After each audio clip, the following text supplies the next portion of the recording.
দাবি আদায়ের জন্য একই অবস্থান তৈরি করতে পারি, তাহলে আমাদেরকে সংবাদ আর কত প্রাণ ঝরবে, এভাবে আর কত প্রাণ ঝরবে।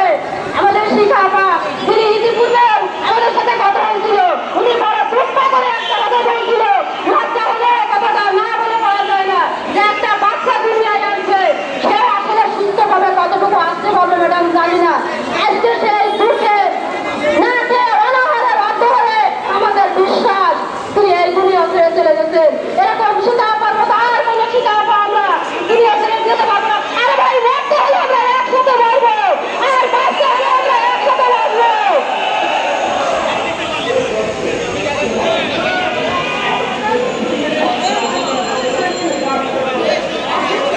আপনাদের মাঝে অনেক কথা বলার ছিল, কিন্তু সত্যি কথা বলার মতন আর সিচুয়েশন তৈরি করতে পারছি না। আপনারা জানেন গতকালকে রাত্রে অলসে শুধু আমার কান্নায় আসছে,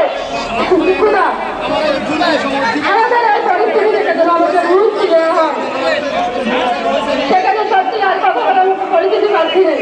আপনারা সবাই যার যার বক্তব্য, যার যার মন্তব্য, যার যার কষ্ট এখানে প্রকাশ করেন। সবাইকে সুস্বাস্থ্য কামনা করে আমি বিদায় জানাচ্ছি।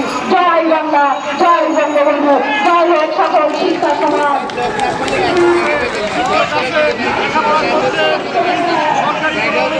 অবস্থান কর্মসূচি প্রকাশের মতো আমাদের 6 জুন বাজেট ঘোষণার অপেক্ষায় হাজার হাজার শিক্ষক এখন রাজপথে